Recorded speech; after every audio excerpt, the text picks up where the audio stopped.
তার তো আল্লাহ রাসূল সাল্লাল্লাহু আলাইহি ওয়াসাল্লামের কথার উপরে বিশ্বাস ছিল, কোরআনুল কারীমের উপরে বিশ্বাস ছিল, আখিরাতের উপরে বিশ্বাস ছিল, পরকালের বিশ্বাস ছিল, জাহান্নাম বেহেশতের ব্যাপারে বিশ্বাস ছিল। এই জন্য তো তারা চেষ্টাও করে। কথা বলেন না কেন?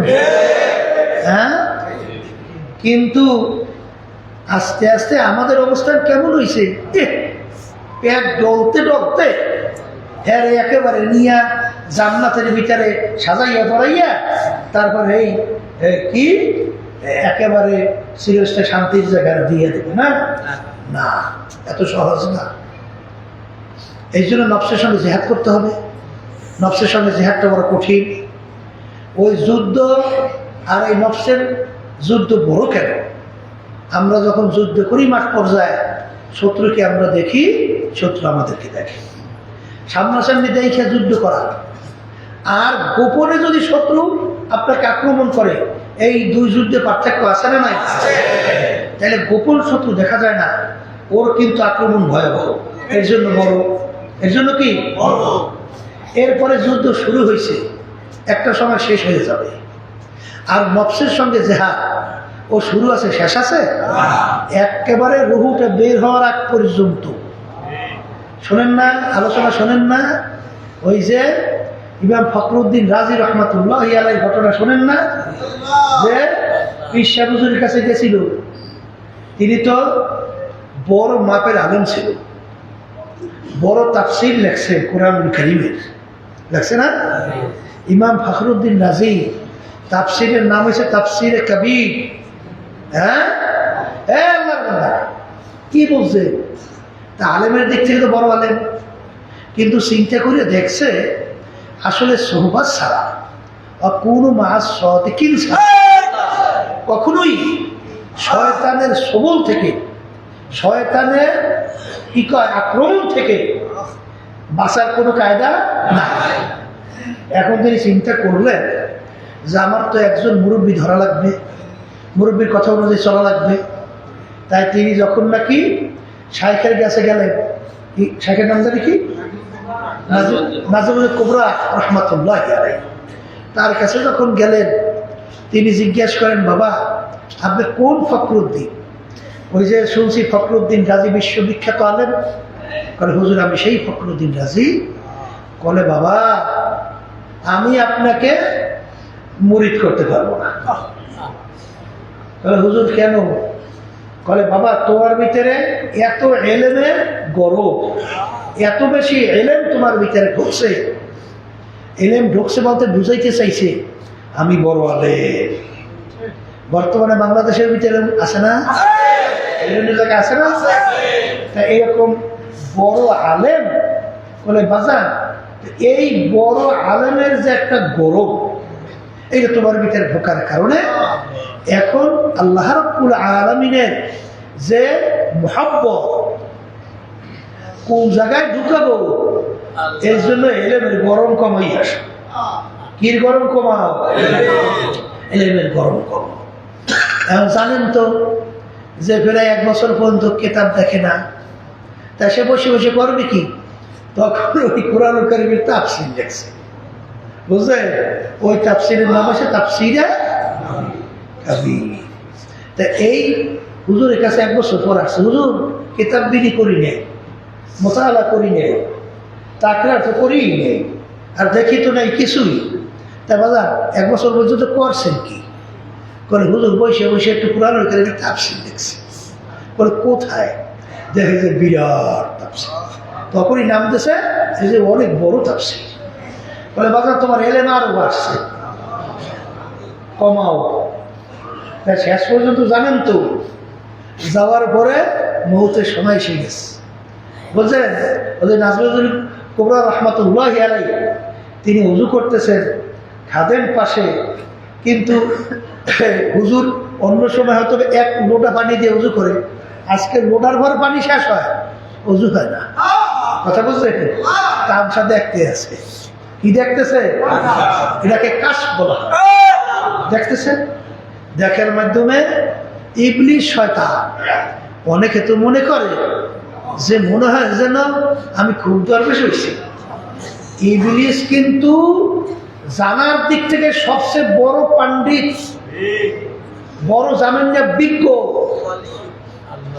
হে আল্লাহর বান্দারা, হে জানেন না পণ্ডিতেরা, হে বড় আলেম দাবি জানা, এই জানেন একটু আল্লাহ জ্ঞানী বানাইছে।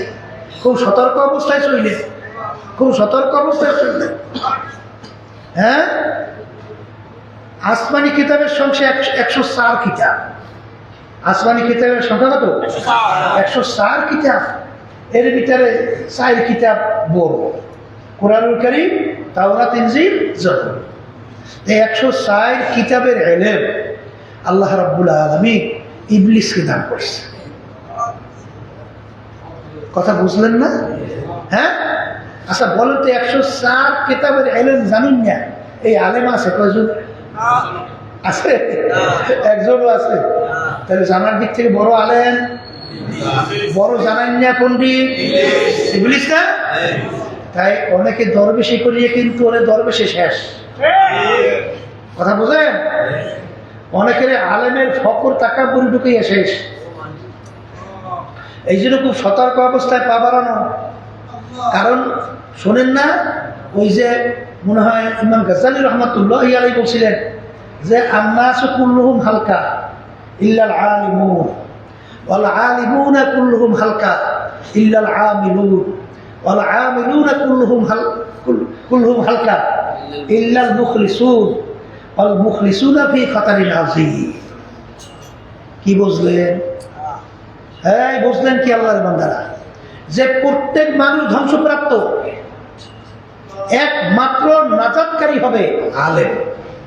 কারা? তাহলে আলেম কি? দাওরা হাদিস কামেল পাশ করার নামই আলেম না। আপনার আমল করার জন্য যতটুকু ইলম দরকার ততটুকু শেখার নামই হলো আলেম। আলহামদুলিল্লাহ, এই তালিম তরবিয়াতে যারা আছেন, আমরা তো আলহামদুলিল্লাহ তালিম তরবিয়াত শুরুর আগে আমরা পরামর্শ করে বলছি যে অন্তত আল্লাহর বান্দারা যারা আসছে তাদেরকে অন্তত দ্বীনের পথে চলার জন্য, আমল করার জন্য যতটুকু ইলম দরকার, নামাজ সহি হওয়ার জন্য যতটুকু কেরাত সহি হওয়া দরকার, এতটুকু আমাদের শিখাই দেওয়া দরকার। এখানে বিজ্ঞ আলেম বানানো, এখানে 30 বার কোরআন করে এখন শেখার মতো সময় নাই। বর্তমানে তো দেখা যায় অনেক দলের নেতৃত্ব দেয় ইসলামের নামে, কিন্তু আসলে কেরাত সূরা সহি নেই। এ আল্লাহর বান্দারা ভালো করে বোঝেন, অনেকে তো ঝোঁকে আমরা দৌড়াই, অনেকে ঝোঁকে দল করি। সতর্ক অবস্থায় পা বাড়াতে হবে। হ্যাঁ, তুমি সেই ইমামের পিছনে দৌড়াও, সেই নেতার পিছনে দৌড়াও, তার তেলাওয়াত তার নামাজই তো হয় না, নামাজই তো হয় না, তার নামাজ হয় না। এরকম এক নেতার পিছনে তুমি দৌড়ে তোমার জীবন ধ্বংস করবা, এটা কিন্তু জ্ঞানী লোকের পরিচয় না। এটাকে সবসময় লক্ষ্য রাখতে হবে। আর কিয়ামতের ময়দানে আল্লাহ রাব্বুল আলামিন বলছেন, ইয়াওমা নাদউ কুল্লা উনাসিন বিঈমানিহিম। কিয়ামতের ময়দানে আল্লাহ রাব্বুল আলামিন প্রতিটা মানুষকে তার দলের নেতা নেত্রীর সঙ্গে ডাকবে, এবং যে যে পথের প্রতীক হবে আল্লাহ বলবেন সেই পথে তুমি প্রতীক হও। এই জন্য নেতা নির্বাচন করার ব্যাপারে যেন তবে উপযোগে মন চাইলি যেদিকে সে সেদিকে হাঁটা যাবে না। বুঝা শুনে সতর্ক অবস্থায় পা বাড়াতে হবে। তাই যেই কথা বলছিলাম, ইবলিস ও কিন্তু অনেক জানেন না পণ্ডিত, ঠিক কিনা? পণ্ডিত হওয়ার পরে ইমাম ফখরুদ্দিন রাজি রহমাতুল্লাহ আলাইহি জানেন তো ঘটনা, আবার স্মরণ করাই দিতেছি।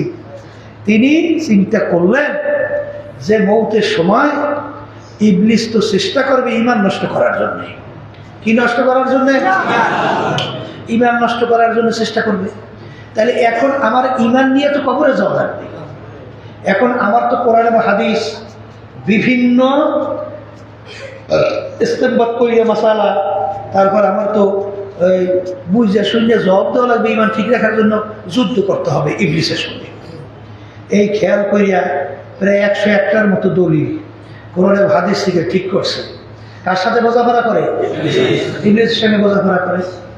এখন আল্লাহর বান্দা চিন্তা করে যে আমি তো আলেম মানুষ, সব তো বোঝাশোনা মোটামুটি আলহামদুলিল্লাহ আল্লাহ দেশের বুঝি, কিন্তু যারা মূর্খ, যারা ভালো বোঝে না, জানে না, এদের মধ্যে সময় ইমানের অবস্থা কেমন হবে? এরা তো ইমান নিয়ে যাওয়ার কোনো কায়দা নেই, তার ধারণা হয়ে গেছে। কারণ আমি তো একটা বোঝাপড়া করতে পারবো, কিন্তু এদের অবস্থা এই চিন্তা করে হাঁটে, রাস্তা দিয়ে যাইতেছে। তখন রাস্তার পাশে দেখে এক কাঠুরিয়া, ওই যে কুড়াল দিয়ে কাঠ কাটে, আছে না? আমরা কই কুড়াল, কি করে কুড়ালিয়া, কুড়াইলে না কাঠুরি, কুড়াল দিয়ে কাঠ কাটে। এখন আল্লাহর বান্দা ওই আল্লাহর বান্দাকে ডাক দিছে, ভাই এদিকে আসে। আসছে, জিজ্ঞাসা করে, ভাই আল্লাহ কয়জন? আল্লাহ। সে একেবারে নির্দ্বিধায় নিশ্চিন্তায় দ্ব্যর্থহীন কণ্ঠে টাচ করে বলে ভাবলো, আল্লাহ একজন। আল্লাহ আল্লাহ একজন, আলহামদুলিল্লাহ ভালো। তা আপনি যে আল্লাহ একজন বললেন, এটা কোনো দলিল প্রমাণ লাগবে না? দলিল প্রমাণ লাগবে না? তাই এমন ইমানদার, এমন ইমান মজবুত, বুঝছেন? সে ওই উঠা রাতে আসিল কুড়াল, বুঝছেন? কুড়াল আসতে উঠে উড়েই ফেলে বললো, ভাই আপনি কি বলছেন? বলে, বলছি আল্লাহ কয়জন, এটা প্রমাণ করতে দলিল লাগে না? প্রমাণ লাগে না? তখন বলে, প্রমাণ দলিল তো আমার এই কুড়ালটা। বলে তাকি, বলে আল্লাহ একজন, এইটা প্রমাণ করতে আবার দলিল কিসের? আবার প্রমাণ কিসের? দ্বিতীয়বার যদি বলো আল্লাহ একজন, প্রমাণ করতে প্রমাণ দলিল লাগবে, একটা কূপ দিয়ে মাথা ধুইবে। কথা বুঝেন না? বুঝেন নাই?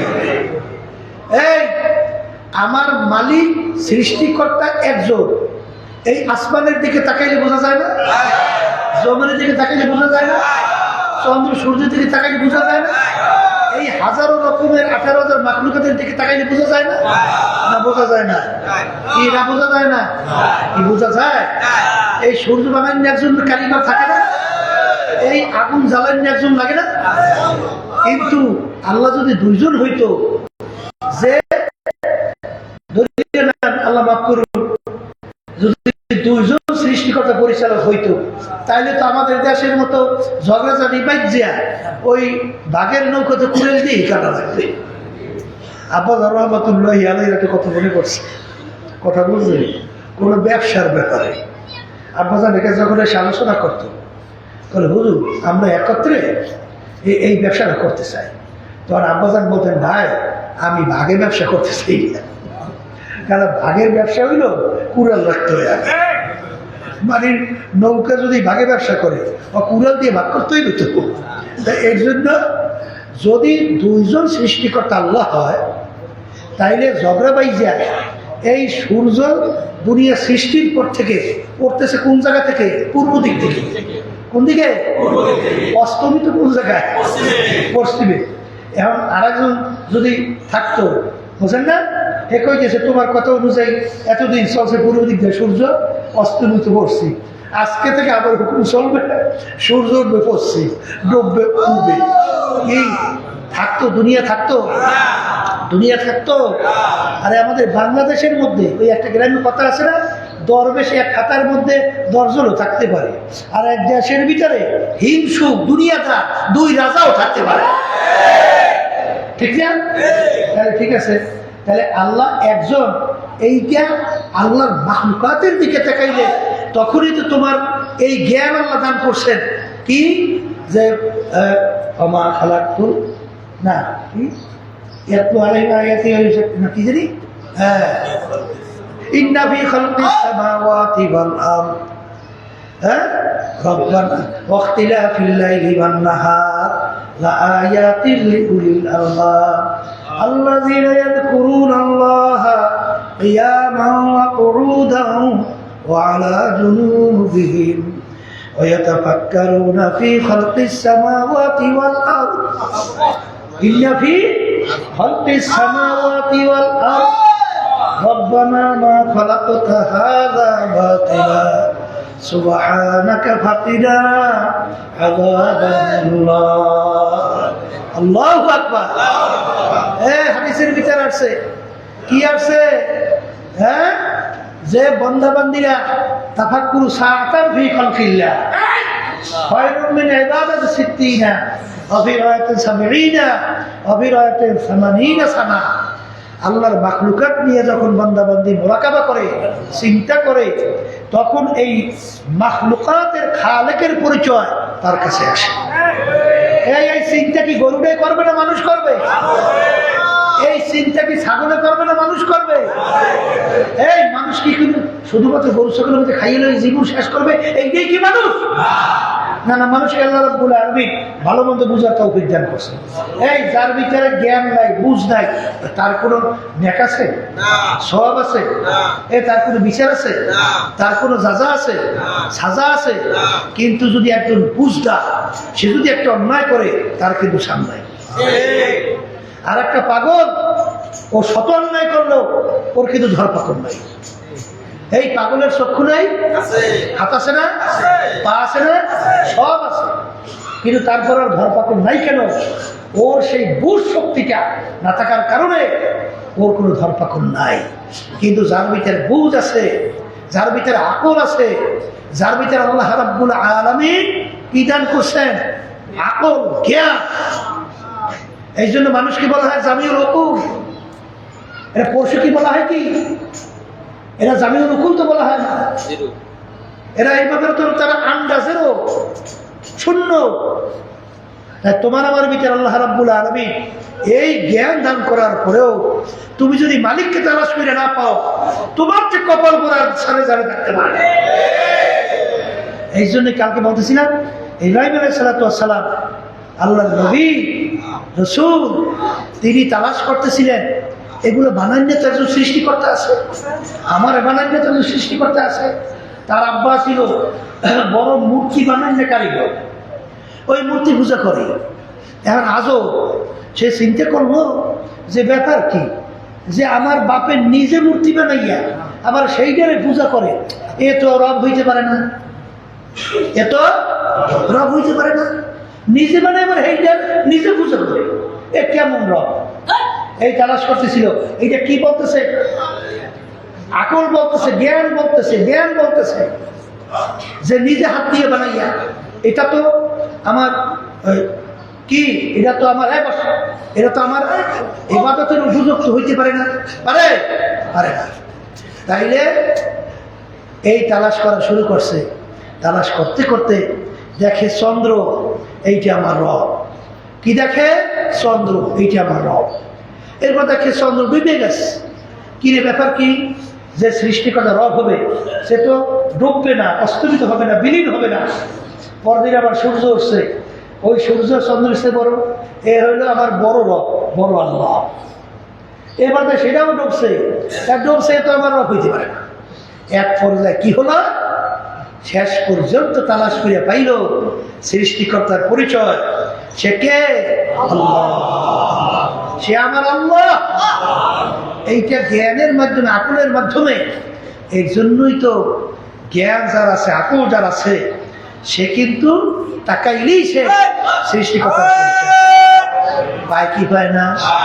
এই জন্য অনেক সময় বলা হয় না যে যখন নাকি জ্ঞানীরা যখন একটা ফুল নিয়ে মোরাকাবা করে, যখন একটা গাছের পাতা নিয়ে মোরাকাবা করে, যখন সূর্য নিয়ে মোরাকাবা করে, চন্দ্র নিয়ে মোরাকাবা করে, যখন মানুষ নিয়ে মোরাকাবা করে, যখন এক ভাই আর এক ভাইয়ের চেহারার দিকে মোরাকাবা করে না, হ্যাঁ করে না, তখন মোরাকাবা করতে করতে এক পর্যায়ে তখন এই আল্লাহর বান্দাবাদী যখন এই পর্যায়ে তারা পৌঁছে যায়, ফুলের দিকে তাকায়, তখন তার নজরে ফুল দেখে না, তখন নজরে এসে যায় সৃষ্টিকর্তা। তখনই তারা কি বলে? আর রমনে তু হ্যায় গোল মে তু, আর রমনে তু হ্যায় গোল মে তু হ্যায় গোল মে তু, আর তু जिधर देखता हो मैं तू ही तू है,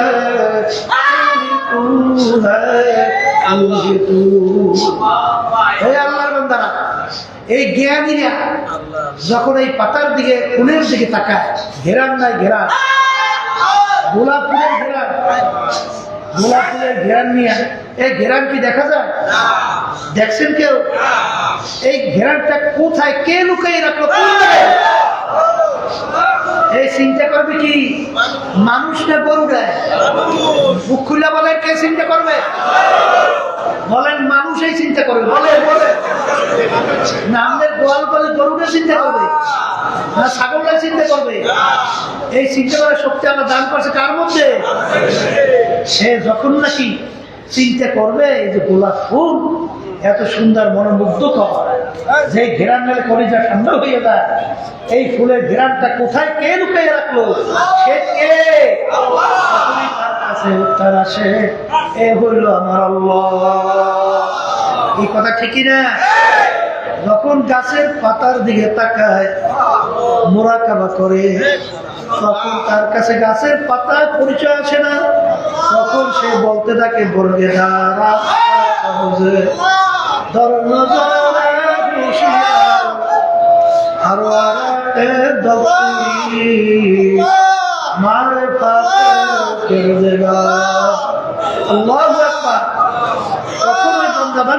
শব্দ বেশি, মুখ সাইডে রাখবে, অন্য লোকে শোনে না। অন্য লোকে শোনে কিভাবে? তারা জোরে চিল্লে মুখ সাইডে রাখবে। তাই যেই কথা বলতে চাইছিলাম, আল্লাহু আকবার, তাই কোন জায়গা থেকে কোন জায়গায় বলতেছিলাম? নফসের সঙ্গে জিহাদ করা, নফসের সঙ্গে জিহাদ করা বড় যুদ্ধ। কি যুদ্ধ? বড় যুদ্ধ। তো ওই যে ইমাম ফখরুদ্দিন রাজি রহমাতুল্লাহি আলাইহি, তিনি যখন ওই কাঠুরিয়াকে প্রশ্ন করলেন, প্রশ্ন করার সঙ্গে সঙ্গে উত্তর কি আসছে? আল্লাহ একজন। বলেন মুখ খুলে, আল্লাহ একজন। কোন দলিল বলিল নাই। এক কথায় বুঝতে হবে, সৃষ্টি ছাড়া, কারিগর ছাড়া কোনো জিনিস হয় না। এই যত আসমান জমিন, এই মানুষ, এই 18,000 মাখলুকাত, এই বানানোর সৃষ্টিকর্তা ছাড়া হয় না। এই যে আপনার আমার জ্ঞান সাক্ষ্য দেয় কি দেয় না? দেওয়ার পরেই তখন ইমাম ফখরুদ্দিন রাজি রহমাতুল্লাহি আলাইহি বলেন যে মালিক, আমি তো মনে করছিলাম যে আসলে যারা মূর্খ এরা ঈমান নিয়ে কবরে যাইবে কিভাবে, কিভাবে যাবে? কিন্তু মালিক, এখন তো দেখি যে আমাদের কেউ তাদের ঈমান অনেক মজবুত, তাদের ঈমান অনেক মজবুত। শোনেন শোনেন, আল্লাহর বান্দা, ওই যে একটা ঘটনা শোনেন না, আল্লাহ রাব্বুল আলামিন সহিবা যদি আল্লাহর তাওয়াক্কুল করে চলা যায়, আল্লাহ বান্দা বান্দির পক্ষ থেকে বের করে। ওই যে আল্লাহর এক পীর সাহেব হুজুর, এক পীর সাহেব হুজুর, বুঝলেন? এই তার পাশে অনেক সাগরেদ নিয়ে বসে বসে সেখানে তরিকার মাস করে, এই সেখানে আল্লাহর মোহাব্বত ভিতরে পয়দা করার জন্য চেষ্টা করে। তা এলাকার কিছু লোকজন এক আলেমকে যাইয়া বললেন যে হযরত, কোথা থেকে এক দরবেশ কিসেমের লোক আসছে, তার পাশে কিছু সাগরেদও আছে, তেমন একটা কথাবার্তাও বলে না, সবসময় এই জিকির আজকারের ভিতরে থাকে এবং বিভিন্ন এর ভিতরে থাকে। এই লোকটা কি আবার মানুষকে বেঈমান টেঈমান বানায় নাকি, বা ভণ্ড ইমান ধ্বংস করে কিনা? তখন আলেম ওলামারা চিন্তা করলেন কথা তো ঠিক, জানা দরকার। তখন আল্লাহর বান্দা থেকে ডাকছে, ওই লোকজন সহ আসছে। এখন আলেমরা প্রশ্ন করে, হযরত বলেন তো ওযুর ভিতরে 4 ফরজ, ওযুর ভিতরে কি 4 ফরজ? আচ্ছা, কিন্তু যেই পানি দিয়ে ওযু হবে সেই পানির জন্য 3টা শর্ত, কথা ঠিক না? তাই 3টা শর্ত। এটা কেন হইল এরকম একটা মাসালা, হ্যাঁ, এইটা জিজ্ঞেস করছে। এখন হযরত তো চুপ করে বৈশা, পাশেই আসিল ওই মুরিদ, অত বড় আলেম না, কথা বলছে। তখন এই যারা নাকি মূর্খই বলা ঠিক না, ধরেন মানে অজানেন না কি কয় এই মানে শিক্ষিত না, তখন হযরত তার দিকে ইঙ্গিত করে মুড়ির দিকে বলতেছেন চল হাকা বাচ্চা জব্দ। হে মূর্খ, এই প্রশ্নের উত্তর কি হবে? এটা জবাব দাও। ওযুর ভিতরে 4 ফরজ, কিন্তু পানির এই 3টা শর্ত লাগবে কেন? এই প্রশ্নের উত্তর দাও। এখন যে নাকি ওই মূর্খ, সে বলতেছে হযরত আমি তো অত বড় আলেম না, তবে যে ওযুর জন্য 3টা শর্ত, এই জন্যে যে না রং হু মজা, কথা বলছেন নাই? এই 3টা শর্ত পানিতে আছে না, এছাড়া ওযু হবে হবে না।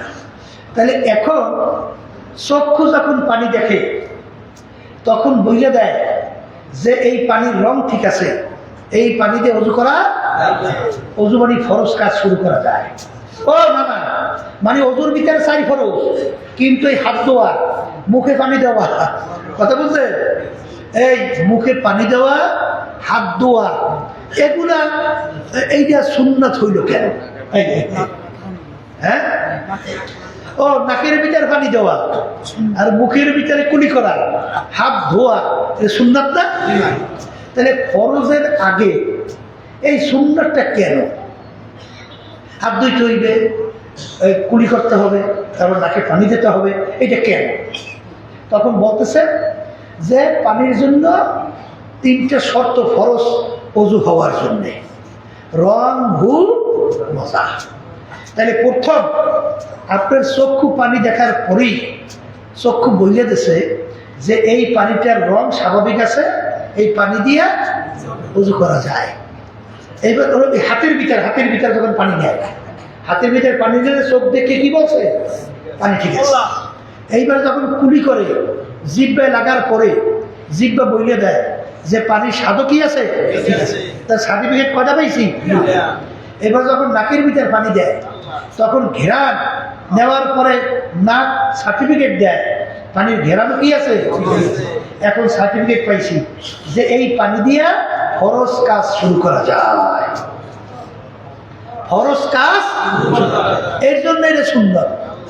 তখন বলেন আলহামদুলিল্লাহ। দেখেন যে আল্লাহ রাব্বুল আলামিন সহি মাসালা বের কইরা দিয়েছে, কত বড় আলেমও তো না, এটা হয়েছে কার? সোহবতের কারণে।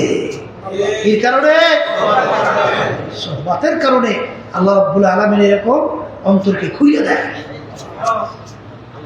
এই কথা বলতে চাইছিলাম যে ঈমানকে নির্ভেজাল মজবুত করতে হবে, আর এই ঈমানকে মজবুত করার জন্য শয়তান বন্দী, এই সুযোগে নফসের সঙ্গে জিহাদ করতে হবে। যারা আলহামদুলিল্লাহ তালিম তরবিয়াতে আছে তারা তো মাশাআল্লাহ এই নফসের সঙ্গে জিহাদ করা যে প্রক্রিয়াগুলো আছে এখানে খুব সহজ। এখানে কি খুব সহজ। এখানে তো শুনতেছিলেন রমজান মাসে রোজা আল্লাহ রাব্বুল আলামিন ফরজ করছেন, বিনিময়ে আল্লাহ দান করবেন এমন নেয়ামত, তাকওয়া নামক নেয়ামত আল্লাহ দান করবেন। আর তাকওয়া শব্দের অর্থ কি? আল্লাহর ভয় ভিতরে পয়দা হওয়া। এইটা তৈরি হবে কির মাধ্যমে? বলেন রমজান মাসে রোজার মাধ্যমে। কির মাধ্যমে?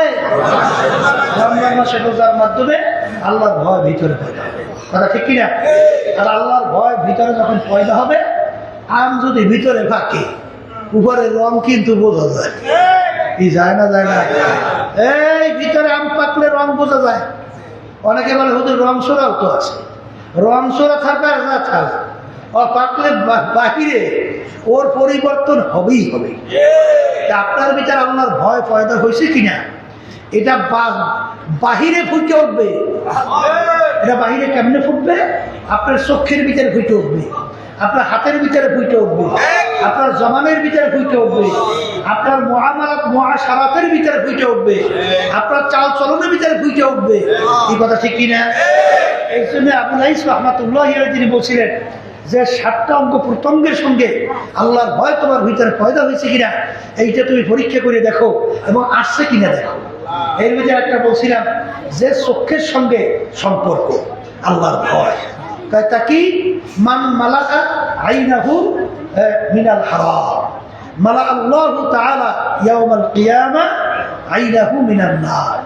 নাকি যে আল্লাহ রাসূল সাল্লাল্লাহু আলাইহি ওয়াসাল্লাম বলেন মান মালা আইনাহু মিনাল হারাম, যেই চক্ষু হারাম জিনিসের দিকে তাকাইয়া হারাম জিনিসকে ভক্ষণ কইরা দেখা আত্মতৃপ্ত লাভ করবে, ওই চক্ষু কিয়ামতের ময়দানে আল্লাহ রাব্বুল আলামিন জাহান্নামের আগুন ঢুকিয়ে দেবে। আল্লাহ আমাকে মাফ করে দেন।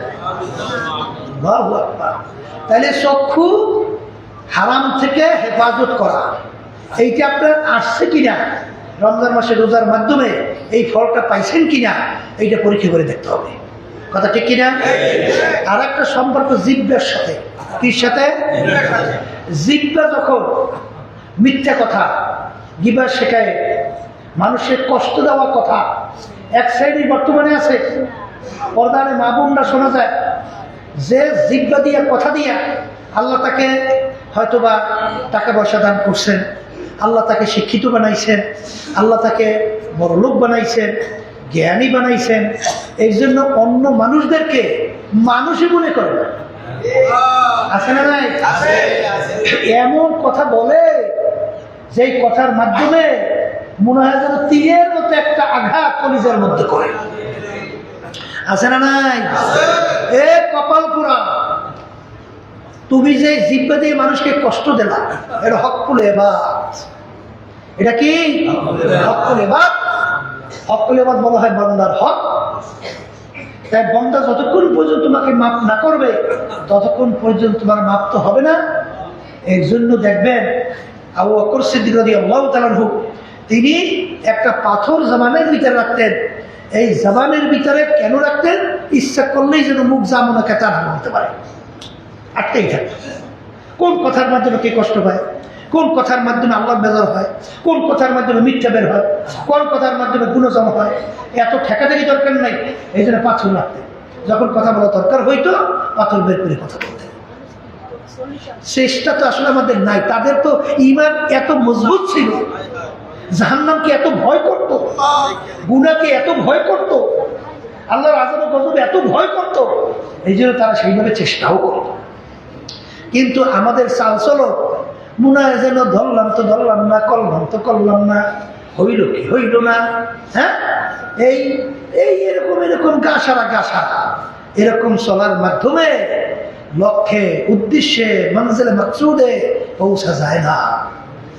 এই জন্য জিহ্বার সঙ্গে সম্পর্ক, জিহ্বা লাগাম লাগাতে হবে। মন চাইলে জামুন কথা করা যাবে না, যে কোনো কথা বলা যাবে না।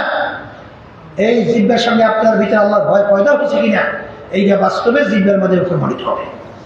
আর একটা হইল আপনার অন্তর, কল্ব, যেটা বলতেছিলাম। এই কল্বের ভিতরে অনেকে বাহিরে খুব ফেরেশতার মতো, ভিতরে হইল শয়তানের চেয়েও খারাপ চরিত্র। আপনার ভিতরে আল্লাহর তাকওয়া, আপনার ভিতরে তাকওয়া পয়দা হয় নাই। আপনার ভিতরে তাকওয়া, আপনি বাহিরে দরবেশ হইতে পারে কিন্তু তাকওয়া পয়দা হয় নাই, আল্লাহর ভয় পয়দা হয় নাই। কারণ আপনার অন্তরের ভিতরে অন্য মানুষের দুশ্মনী, অন্য ষড়যন্ত্র, অন্য শয়তানি, এই যে যদি ভিতরে আপনার কলমে থাকে, আপনার বুঝতে হবে আপনার আল্লাহর ভয় ভিতরে পয়দা হয় নাই। এই যে কলবকে সাফ করতে হবে। আর জানেন তো আব্বাজান রহমতুল্লাহি আলাইহি রমজান তালিম তরবিয়ার ভিতরে বিশেষ কইরা আত্মশুদ্ধির ব্যাপারে তিনি আলোচনা শুরু করতেন লাগাতার। তাকাব্বুরি নিয়া, হিংসা নিয়া, হুব্বে জাহুব্বে না মাল নিয়া, অজব নিয়া, রাগ নিয়া, এই বিভিন্ন বিবাহ শেখায়ত নিয়া, এই বিভিন্ন ধরনের এইগুলো নিয়েই তো আলোচনা করতে করতে করতে করতে করতে করতে করতে করতে যেন ওইদের একটা গুরুত্ব আপনার আমার ভিতরে ঢুকে। কথা ঠিক কিনা? এই জন্য এইটা সম্পর্ক কি সঙ্গে? কলবের সাথে, অন্তরের সাথে। এই জন্য দেখবেন যাদের ভিতরে আল্লাহ ভয় পয়দা হবে তাদের অন্তরটা হবে বাচ্চাদের মতো। কাদের মতো? এই জন্য দেখবেন যত আল্লাহর ওলিদের অবস্থান দেখেন নাই, আচরণগুলা একেবারে বাচ্চাদের মতো। কি দেখছেন না দেখেন? ওই যে কি শোনেন, মোল্লাজিউর রহমতুল্লাহ আলাইহি, মোল্লাজিউর রহমতুল্লাহ আলাইহি কত কিতাবের লেখক, কত বড় বড় কিতাবের লেখা। সুবহানাল্লাহ। তার কাছে একজন বলতেছে, হুজুর আপনার স্ত্রী তো বিধবা হয়ে গেছে, আপনার স্ত্রী বিধবা হয়ে গেছে, বিধবা। এইটা শুনিয়া হুজুর আফসোস করে আর কাঁদে, আফসোস করে। একজন এসে বলতেছে, হুজুর আপনি কাঁদতেছেন কেন? বলে বাজান এখন বেচারির কি অবস্থা হবে? ওই বেচারির অবস্থা হবে কি? বলে হুজুর তা কি? বলে আমার স্ত্রী বিধবা হয়ে গেছে, এখন বেচারির অবস্থা হবে কি? এক লোকটা হাসতেছে, হাস দিয়ে বলতেছে, হুজুর আপনি কেমন কথা বলেন? আপনি থাকতে আপনার স্ত্রী বিধবা হয় কেন? এই খেয়াল ফিরিয়ে আসে, খেয়ালটা ফিরিয়ে আসে। বলে এই কথা তো ঠিক, এই কথাও তো ঠিক, আসলে আমি থাকতে আমার স্ত্রী বিধবা হয় কেন? বলে ব্যাপারটা কি হইল? তাহলে যে আমাকে এই সংবাদটা দিছিল সে কি মুসলমান না? অনেকের কাছে আলোচনা করলে মনে করবে ধোঁকাবাজি, অনেকে কি মনে করবে? ধোঁকাবাজি। কিন্তু বাস্তবতা এরকমই, বাস্তবতা এরকমই। বলে আমাকে যে বলছে সে মুসলমান না, তাই মুসলমান কি মিথ্যে কথা বলতে পারে? এখন বোঝে তাদের দেহটা কিভাবে তৈরি হয়েছে, কিভাবে তৈরি হয়েছে। হ্যাঁ, কারি হুসেন ইব্রাহিম সাহেব রহমতুল্লাহ আব্বাজানের মুখে শুনছি, এই এখানেই মাহফিল করছে। আমাদের দাদা জানের বাসা ছিল ওই জায়গায়, মনে হয় কোন জায়গায় বসে খানা খাওয়াইছে, কে জানে, হুজারি কারি ইব্রাহিম সাহেব রহমতুল্লাহ খানা খাইতেছে, প্রায় অর্ধেকের মতো খাওয়া হয়ে গেছে। এখন হুজুর বলতেছেন, বাবা সাহেব তুমি আমাকে কি দিয়ে খানা খাওয়াইতেছ? তুমি আমাকে কি দিয়ে খানা খাওয়াইছ? দাদাজান রহমতুল্লাহ বলে, হুজুর আপনাকে আমি কোরমা পোলাও খাওয়াইতেছি, কোরমা পোলাও। তখন হুজুর ইন্ডিয়ান দিলে, বাজার আমি তো কোরমা পোলাও সহজে খাই না, বাজার আমি সহ্য করতে পারি না, তুমি আমার কোরমা পোলাও খাওয়াইলা, আমি তো সহ্য করতে পারি না।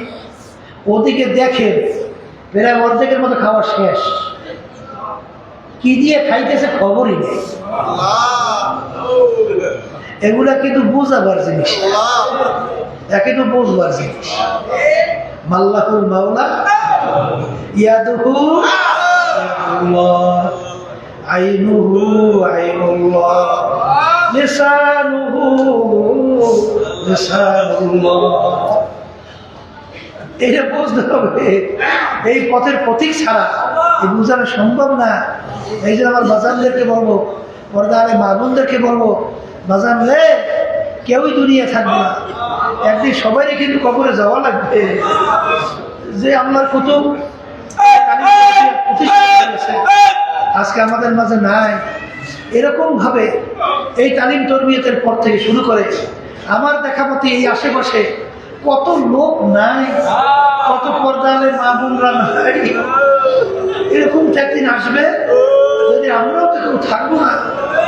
কিন্তু বাজার তুমি আর আমি ইচ্ছে করে দুনিয়া আসি না, পর্দার মা বোনেরা, আমরা কেউ ইচ্ছে করে দুনিয়া আসি না।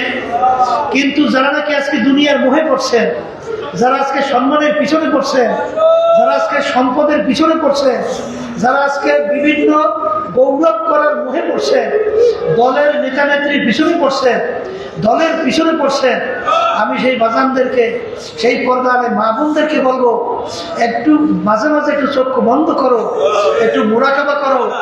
ওই দিন রাত্রে দিকে খেয়াল করো, যেদিন তোমাকে সাদা 3টে কাপড় দিয়ে ভেজ দেবে, 5টা কাপড় দিয়ে ভেজ দেবে, তখন তো আর এই দুনিয়ার চাকচিক্য নয়, এই দুনিয়ার শানশৌকা, এই দুনিয়ার অর্থ, এই দুনিয়ার পীরগিরি, এই দুনিয়ার মুক্তিগিরি, এই দুনিয়ার দরবেশগিরি, এই দুনিয়ার চেয়ারম্যান মেম্বারগিরি, এই দুনিয়ার শিক্ষার গৌরব, ডক্টরেট ডিগ্রি, বড় বড় সার্টিফিকেট, বড় বড় বংশ, সব কিন্তু বিলীন। তখন কিন্তু তোমাকে বলবে অমুকের লাশ, আব্দুল করিম ঘুমায় না, আব্দুল করিমের লাশ হয়ে আছে। হুজুর ঘুমায় না, হুজুর লাশ হয়ে আছে। এই জন্য যারা নাকি হাকি করছে দুনিয়া মে খবর হাকি করছে তো দুনিয়া মে খবর দুনিয়া কি নুমাইশ কর দুনিয়ার পাগল। আমার মালিক যখন রমজান মাসে রোজা পর্যন্ত আমাদের হায়াতকে পৌঁছাইয়া দিল, মালিক বড় দয়ার মালিক, আমার মালিক বড় মায়ার মালিক। আমি বান্দা বান্দি, আমার মালিক তো